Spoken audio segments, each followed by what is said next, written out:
Sense about it. This is right here is not a good one to trim, and I'm gonna show you why. If it's starting to get chalky, you might as well just go ahead and start over.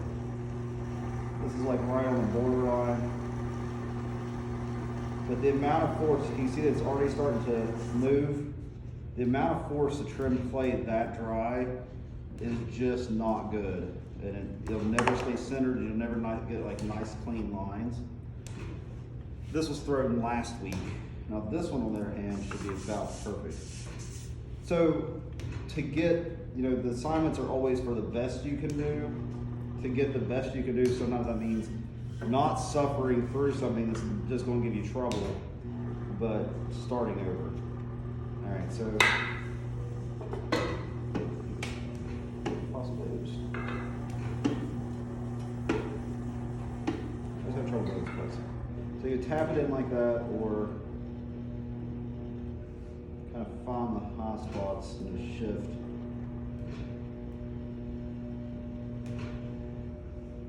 Even the tapping on center for me takes 2 or 3 tries to get warmed up. Should be close enough.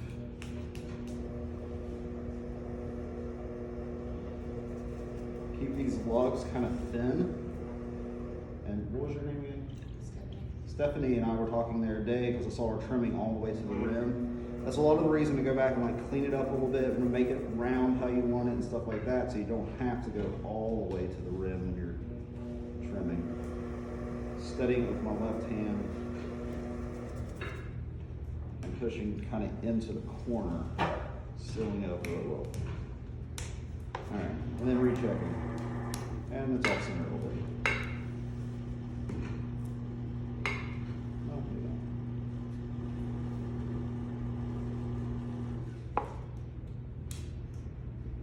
Oh, the back slipped.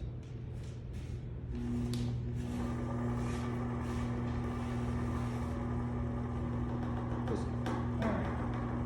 So I would hold it, I always hold it like this using this big trimmer. And I start off, everybody has a want to use like the full force of their hand or the full side of the tool, but a lot of times it's better to use a small contact area. So I'm using the point of this tool to kind of rough out the shape. And then when I go back, I can just use it to plane down the high spots.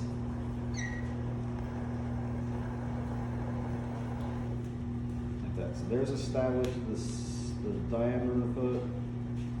It's something, I think the rule is like 2/3. It gives a nice lift and gives you a place to get your hands underneath. And what I'll lift is like visual lift, and it separates it from the table by giving it a little bit narrower foot, but still steady.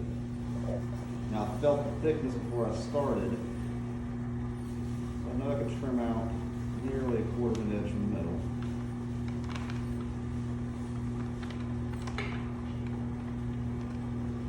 And I'm being fairly aggressive with it. The worst you're going to do is knock it off the wheel head. This is kind of a really nice, it's a little on the hard side, where it's going to take a little more force, but the chips don't stick to anything. And the same thing, start with a point, and plane it out. And I'm going to show you something slightly different here. So, rims that are feet that are about the same thickness as your rim. And then plane, make sure this is plane down. See how it's going up and down? I want to kind of get that so it doesn't rock.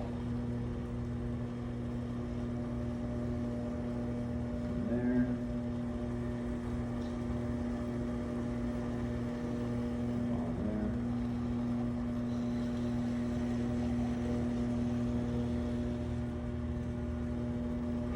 Round that over. I like trimming a little softer so I can burnish this, polish this in, but you can also use the back side of the tool, the handle, and kind of compress those rough bits in. We have like sanders and stuff out there to clean stuff up after they come out of the kiln, but dust is terrible for us, especially ceramic dust. So feel the thickness on that and everything, kind of sit over the table and look underneath of it. Give me one of those. Give me the small one first. Sit right here. These dry really Flip it over. fast.